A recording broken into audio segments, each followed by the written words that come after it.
Those protesters out in the street, they have a point. A lot of innocent people are being killed on both sides. Yes, Joe Biden at the Democratic National Convention. Those kids in the street with the armbands, from the river to the sea. They have a point. They should call themselves the Socialist Workers' Party. They're sacking New York City again. The Democrat Party, really something. Friendly fire isn't. The Democratic Party isn't either. This morning I was noodling around doing a bit of research, which is what I do, of course. And the Democrats, they want Israel. Joe Biden said Netanyahu isn't doing enough. I don't know, how fast can he kill the savages? I don't know. I could speed things up a little bit, perhaps, but how much more can he do? But Joe Biden yesterday coming into the White House, not knowing where he was exactly, and allegedly taking a meeting in the Situation Room, which is not just a Wolf Blitzer show on CNN. It's also a room in the White House. It's all part of the magical Democrat Party big government circle fest that we're living with right now. But Joe Biden was asked, is Benjamin Netanyahu doing enough, the prime minister of Israel? For Democrats listening along, they know they hate him. They just don't know who he is. And Joe Biden said, no, Netanyahu is not doing enough. How about Yahya Sinwar, the cross-dressing, did you see the head of Hamas, the remaining head of Hamas, who plotted the attack that started this war? Amazing stuff. And he is apparently going around dressed like a lady.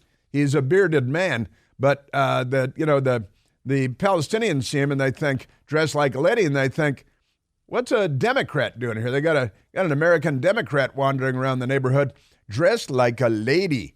That's no lady. Remarkable things going on in there.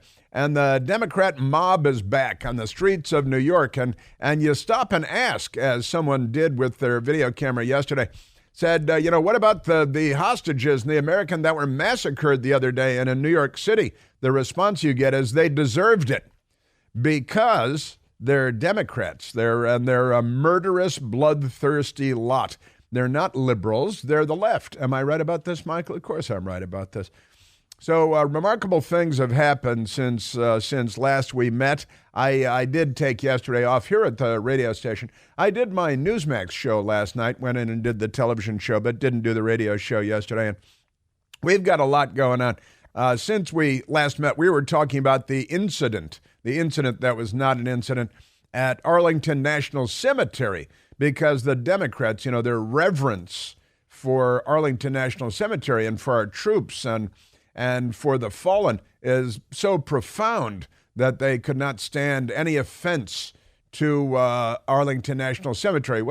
These are the people that vandalize military cemeteries, but never mind that. They were it not for double standards, they'd have no standards at all. Remarkable stuff. But Kamala Harris slams Trump over Arlington National Cemetery altercation. The media likes to call it an altercation. There's without evidence, I might add. They love that turn of phrase, without evidence, except when they're bandying about stories without evidence. Conspiracy theories, for example, about Hunter Biden's laptop being Russian disinformation and not being Hunter Biden's laptop at all, and Russian collusion, President Trump and the Trump campaign, collusion with Russia. Just a couple of conspiracy theories to mention in passing. It's only a 3-hour show, so I don't want to go down that Democrat Doug rabbit hole there. But Kamala Harris slams Trump over Arlington National Cemetery altercation, prompting response from J.D. Vance, whose life and family are, of course, in danger. He lives in an area just outside of Washington, D.C., across the mighty Potomac River in Virginia, a neighborhood called Delray. And it's generally considered to be a fairly pleasant place, and there are restaurants you can go to and things. and the mob there, because the left has taken over largely Northern Virginia, close to Washington, D.C., because they're suckling on the taxpayer teat, and they got to attach their toothy little mouths to the government teat and all that stuff. But the Secret Service has had to put up an ever-expanding, a gauntlet of sorts around J.D. Vance's home, and they've got people on social media in the area passing around information. This is where J.D. Vance's children go to school, because they want the children to be under threat. They want the parents to feel that they're under threat, because they are under threat, because the Democrat Party is, that brings me to the research that I was noodling on this morning. I was looking around at this and that, and the Democrat savages, and the anti-Semite mob in New York with the kill the Jews and from the river to the sea. And I've been saying for a long time now they should be wearing armbands and stuff. But many of you may be aware, but Democrats undoubtedly unaware, that at the end of World War II, where Adolf Hitler and his Socialist Workers' Party caused a good deal of havoc in Europe and beyond. And at the end of the war, when we and the Allies smashed the Socialist Workers' Party, and the General Dwight Eisenhower, who went on to become President of the United States, naturally a Republican President of the United States, who had to move Democrat governors out of school doors because they were keeping the black kids from going in, because that's the Democrat Party, the party of the bullwhip and the lynch mob and the tree and the rope. That's your Democrat Party. But at the end of World War II, the Allied powers entered into an effort which was called De-Nazification. De-Nazification, and it is pretty much, it's self-explanatory, I think, as a term, that there were a lot of Nazis and the place had been Nazified. And at the end of the war, we wanted to denazify Germany and try to bring them back into the fold of civilized nations, which was no easy lift. And denazification was a major effort that went on for quite some time. To scratch the surface on it, denazification from a website on the topic.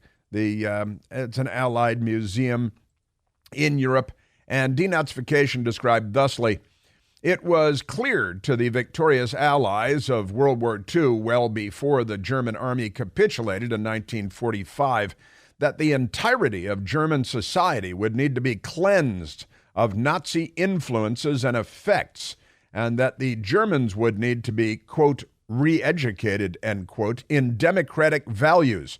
I think this is now true of the Democrat Party, and certainly of the savages in the Gaza, which is the two-state solution, by the way.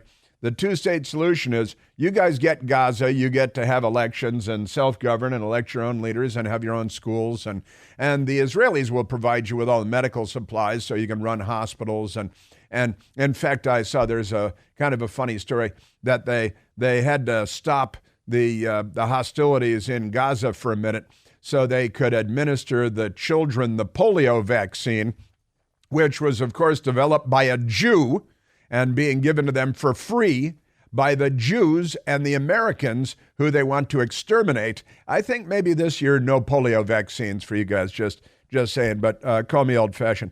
So this organization in Europe said it was relatively simple to repeal Nazi laws, remove symbols of the National Socialist regime.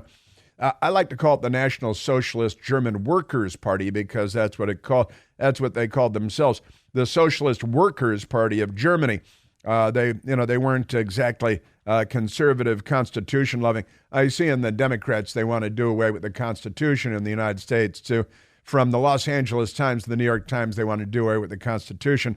Click your heels 3 times, and you're not going back to Kansas, but you're going back to someplace with these guys. So you could repeal the Nazi laws and remove the symbols of the National Socialist regime from the public realm. You could cull unwanted books from libraries. Did they have gender queer there? I don't know if they had gender queer. Obliterate the swastikas on forms and paperwork. That's honestly, the Democrats should be putting that in their paperwork. And change the street names. They like changing the street names too, the Democrats, and and wiping out all memory of American history.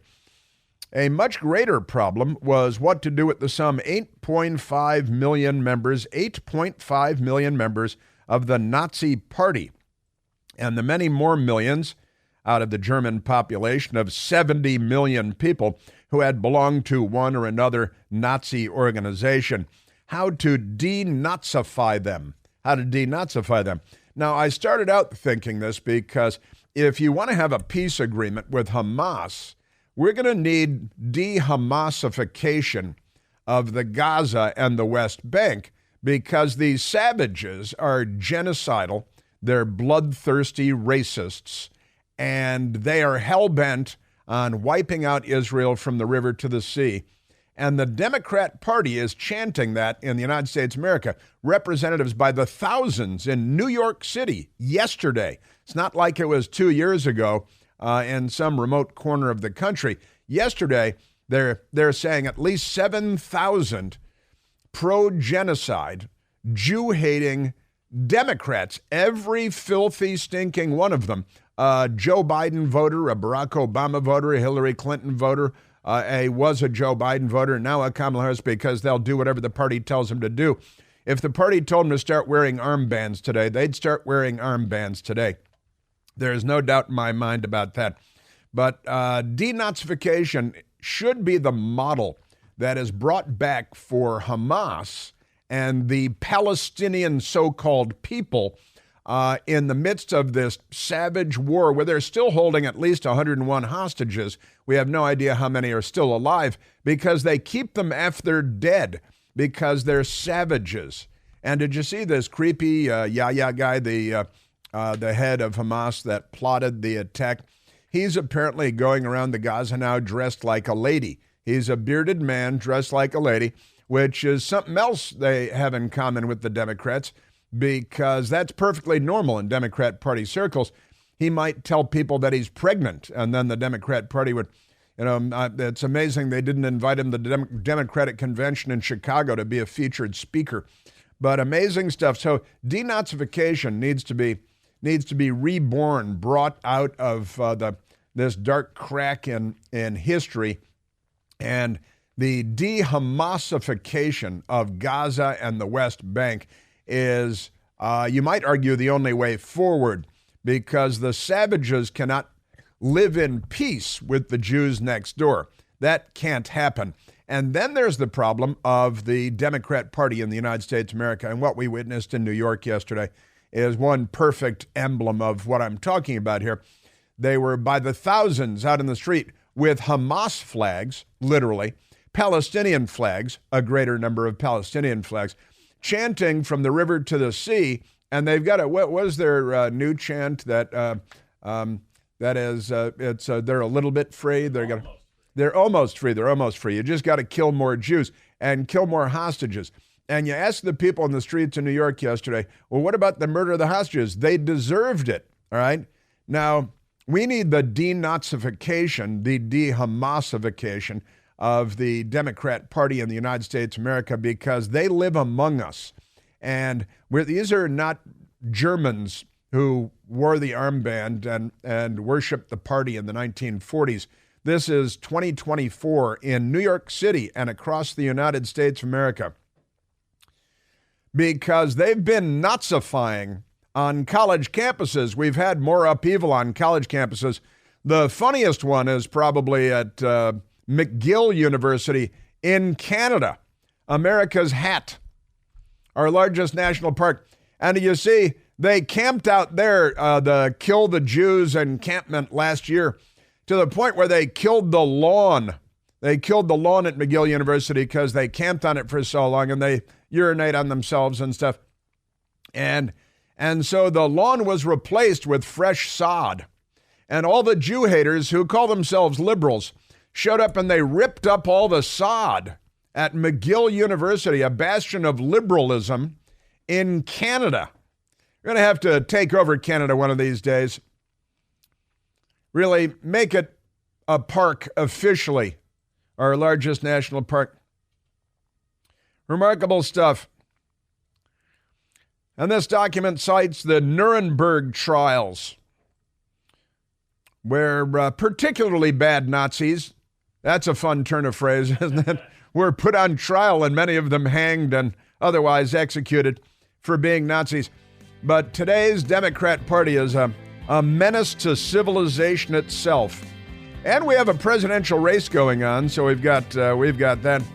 I've got media stories for you, including one in wanting to get rid of the Constitution of the United States of America. The Los Angeles Times and the New York Times, while they're tearing up New York City and McGill University and blaming Netanyahu for hostages being taken and hostages being murdered by Hamas. It's not Hamas's fault. They're in bed with radical Islam, and it's the mainstream of the Democrat Party right up to and including Joseph Robinette Biden. And we are at 888-630-9625. All right, we've got lots of politics and mayhem. It's all caused by Democrats and the jihad, of course. But right now, let's go to the telephones, Michael. Talk to the nice people. Let's talk to Greg, calling from Rockville, Maryland. Gregory, you're on the Chris Plant Show. Hey, Chris. Thanks for taking my call. You bet. Hello. I just wanted to say, yesterday I was in Kensington for the Labor Day parade. It was a nice event. I was walking with the local Republican club. As we started the parade, there was an elderly, I believe, Caucasian woman, probably in her 60s, wearing a keffiyeh, Palestinian scarf, and holding a sign that said, "Hogan loves genocide." And she was scowling at us, and then she kind of yelled some vitriol our way. I couldn't really hear what she said, but it kind of shows, to your point, that the depths of this kind of madness where they have this selective outrage. It's fine to be passionate about certain geopolitical events, but this kind of selective outrage about this one particular hotspot when we have so many things going on across the world, including Marines attacked in Turkey, a so-called NATO ally. So It's just really stunning to me. But yeah, this vitriol. I mean, I should have taken a photo, but man, she was angry. But I mean, I don't think she's even been to Northeast D.C., let alone the Middle East. So yeah. Right, yeah, liberals and Kensington, very, very liberal, right? Yep. And Labor Day parade and Larry Hogan, a very wishy-washy Republican, and he loves genocide. She says, while she is actually actively supporting a genocidal death cult called Hamas. You can't make it up. You can't make it up. You don't have to. Every day's an IQ test.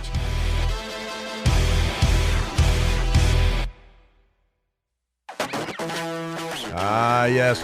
Another one that occurred to me this morning when I was going through I was eating my breakfast and thinking about the state of the world, which is not so good. Not so good. You know, if you're giving the State of the Union address to a joint session of Congress today, you'd have to say, the State of the Union is not good at all. The state of the world is not good at all. It's a mess.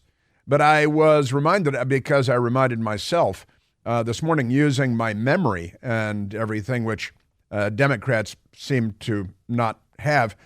But George W. Bush, way back when, after the attacks on the United States of September 11th, 2001, George W. Bush, I believe that the quote was, "You're either with us or you're with the terrorists." All right? You're either with us or you're with the terrorists. And I think it's time to bring back that George W. Bush saying. There are not a lot of George W. Bush sayings that will come back, that will be brought back. But I think that George W. Bush saying you're either with us or you're with the terrorists is one that ought to make a comeback, along with De-Nazification. Every nation in every region now has a decision to make. Either you are with us or you are with the terrorists. Either you are with us or you are with the terrorists. And so that means I got it wrong, because I think he said it more than once, but you're either with us or you're with the terrorists. You are either with us or you're with the terrorists. And today's Democrat Party has made a decision, and they've thrown in their lot with the terrorists because they're anti-us, and they're so anti-us that, the Nazification of the Democrat Party has been quite thorough, and it's been ongoing for a long time now. And in schools. We didn't even know how deep it had gone. We knew it was happening on college campuses, but little did we know high schools and even grammar schools with the Nazification of the radical extreme left and their gender dysphoria and everything else. And the Democrat Party there, the Democratic Party isn't, and they're not on our side, and they are not liberals. They are lefties. And lefties kill everyone, and they kind of don't care who. They just know they want to kill a lot of people. They can't explain it very well, typically. And since Greg called in, Michael Piercy and I, Michael grew up as a child.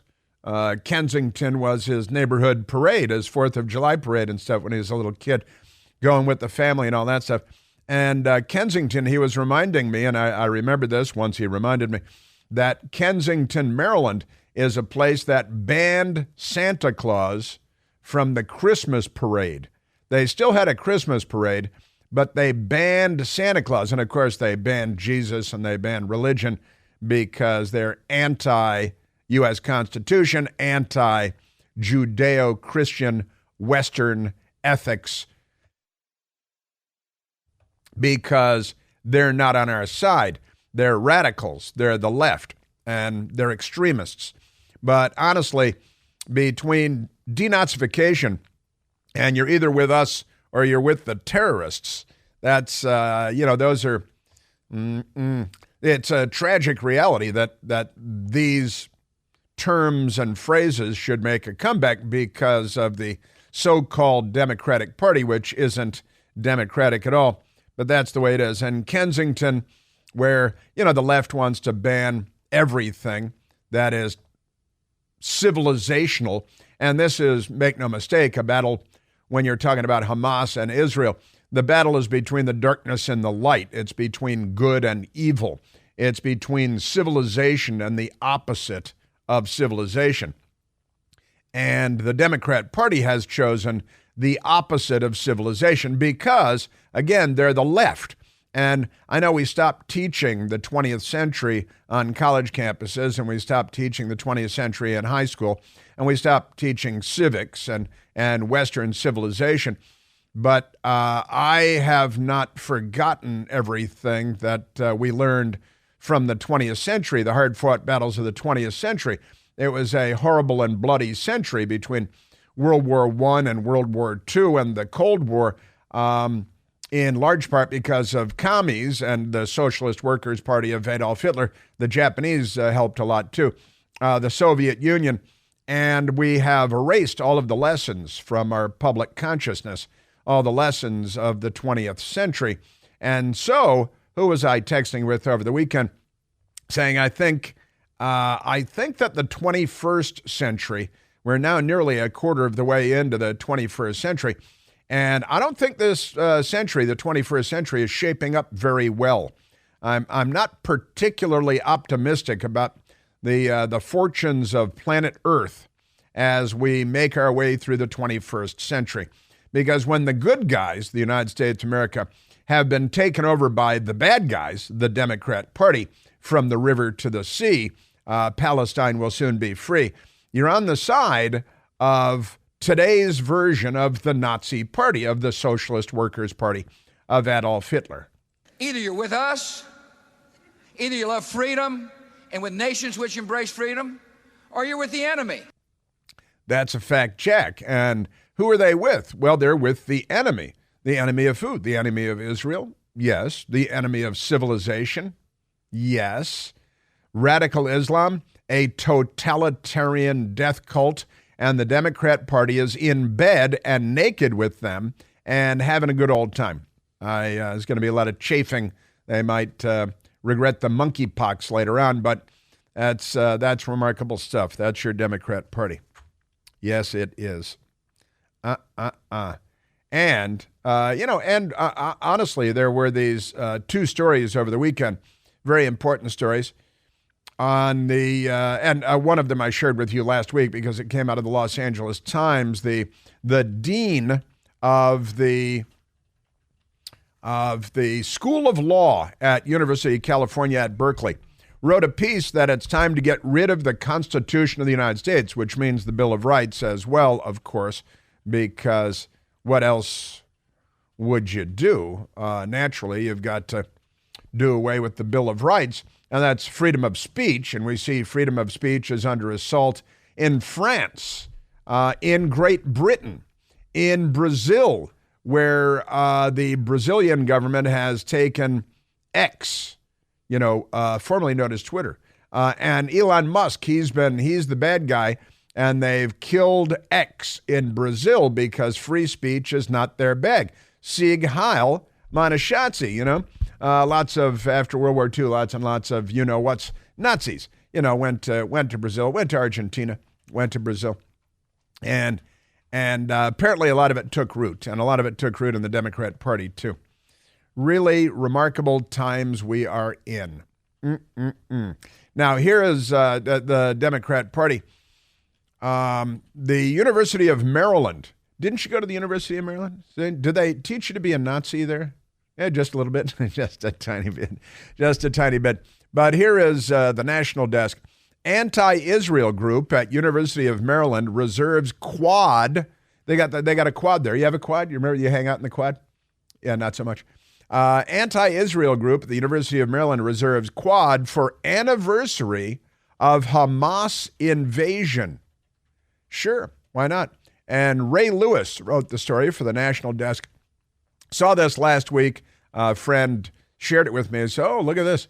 University of Maryland. University of Maryland chapter of Students for Justice in Palestine. When they say justice in Palestine, that means they're for killing all the Jews and wiping Israel off the map. That's what that means. Has reserved space on the school's main quad on the 1-year anniversary of the terrorist invasion of Israel, a Jewish organization at the school said in a statement.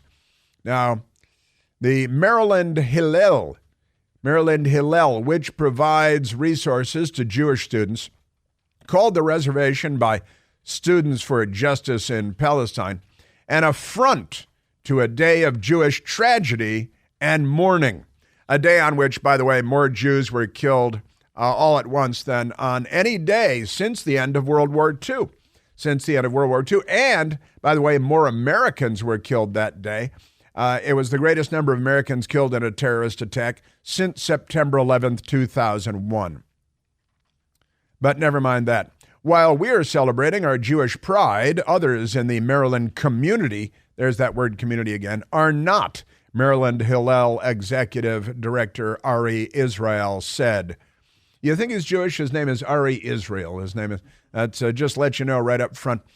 He added that while the Maryland Students for Justice in Palestine, which believes Israel has no right to exist, didn't violate any university rules or followed protocols to reserve the space, Maryland Hillel voiced its concerns that the school president and vice president. Now, here's the thing. They're reserving it to celebrate the 1-year anniversary of the massacre of more than 1,200 people and taking hundreds of hostages who have been raped and tortured and murdered, including an American just a few days ago. But the Democrats, and they call themselves Democrats, and they're in bed with jihadis who are genocidal racists, and this has been framed as liberalism. This is you being open-minded toward the Palestinian people who need de-Hamasification like nobody's business. Isn't that amazing? And today, the front page of the Washington Post, the A-sectional. They have an A-sectional and they have a metrosectional. Some of them are A-sectional and some of them are metrosectional. And their front page has a remarkable story. Colleges plan for protests. Local colleges. They have local colleges that plan for protests. And that, this is the metrosectional. My apologies. It's the front page lead story on the metrosectional. Local colleges plan for protests. Israel-Gaza issues still a concern. What with the jihad still going on and everything like that. Fresh outrage over stalled ceasefire talks. I got an idea. Release the hostages.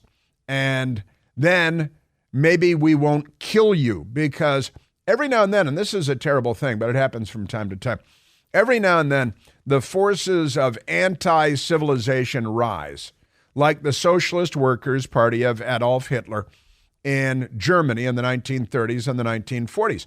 My father took some time out of his youth to go over there and kill Nazis while flying a little one-seat airplane, a Hellcat off of aircraft carriers. Went and killed some Nazis, killed some, they were Germans, but more importantly, they were Nazis. And every now and then, the forces of anti-civilization rise and become violent on a large scale. And it's a terrible thing, but the forces of civilization have to stand up and defend civilization against the forces of the opposite of civilization, of anti-civilization. World War II is a perfectly good example. The Cold War, a little more complicated, but another perfectly good example. The jihad is a very good example, a very, very good example of what I'm talking about here. And it's a terrible thing. I believe it was, who was it? Was it Golda Meir, who said, after being attacked by Arab Muslims who wanted to exterminate the Jews, to take over the only patch of land in the region without any oil on it. And I believe it was Golda Meir who said, after the war of the moment perpetrated by the savages, and she said, we will forgive you, or we can forgive you. I'm just doing this from memory. We can forgive you for killing our children. We will never forgive you for making our children kill your children. Now, that's the voice of civilization in the face of anti-civilization, the opposite of civilization. And once again, civilization is being forced to confront this force of evil. And the Democrat Party, because they have gone full left, and no one's more evil than the left. The Islamists are not as evil as the left. The left has murdered 100 million people in 100 years. The Islamists could never dream, well, they do dream, of killing that many people, and they're still working on it. There's a long-term plan, and nuclear weapons are in the pipeline. Speaking of which, did you see this story? It wasn't widely covered. But Iran, it has been noted by the International Atomic Energy Agency, the IAEA, that Iran continues to enrich uranium on a large scale, and it's becoming more and more weapons grade as we go. Isn't that amazing? Man, and they're getting closer and closer, thanks to Barack Obama and Boltneck John Kerry and Joe Biden, and who put together this deal where the Islamists in around the Ayatollahs could continue to spin centrifuges and enrich uranium while advancing their ballistic missile program, where they write death to America and death to the Jews on the nose cones of the ballistic missiles while enriching uranium. And now even the corrupt, useless IAEA is saying, hey, wait a minute. These guys have an awful lot of enriched uranium, and it's becoming high enriched uranium that can be used in nuclear weapons that they can then use to wipe out civilization. Sure.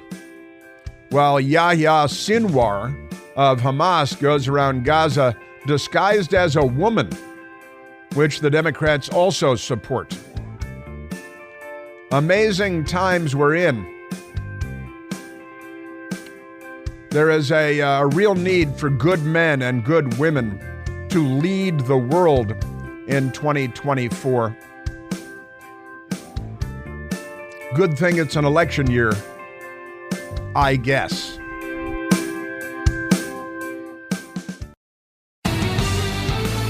Let's go back to the telephones. I want to share with you the New York lunacy, the rioting, the virulent anti-Semitism, the rise of Democrat Party fascism in America.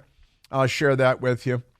Let's go to the telephones now. Let's go to Richard, calling from Manassas, Virginia. Ricardo, you're on the Chris Plant Show. Hey, Chris. Good morning. Hey, Thanks Richard. for taking my call. You bet. Just wanted to say I was listening to the news feed earlier, and Mr. Biden said something about hope, springs eternal. We are nearing a final deal, Israel and Hamas. I'm just wondering if old Joe actually meant nearing a final solution. That might very well be the case. Yeah, they should have a conference at the estate at Wannsee, Germany, outside of Berlin, where the Nazis decided on the final solution. Hope springs eternal. And Netanyahu's not doing enough yet, right? That's what he said. But Yahya Sinwar, the head of Hamas, he apparently is doing enough, right, Richard? That's correct. And then to follow on with that, when will the president or the resident meet with the prime minister? Eventually. So I don't know when that is, but eventually I guess he'll meet and just keep the faith there, keep educating folks. Quick shout out to my brother Drew. I know he's on the road and a big supporter of yours. Well, that's very nice to hear. Thank you, Drew, and thank you, Richard. And, listen, you're right. The Democrat Party has gone anti our allies and pro our enemies. And it's not just our enemy. It's the enemy of civilization. It's a genocidal bloodbath of a death cult. And the Democrat Party, and I'm going to play the audio from New York City yesterday, coming up after the top of the hour, and they're just not on our side. And you said, the peace deal. What peace deal is that? There is no, and the hostage deal. There is no. They're saying one of the conditions is that Yahya Sinwar must have immunity. He's like the Osama bin Laden of Hamas, and he must be granted immunity. He's a leading war criminal on the planet Earth today.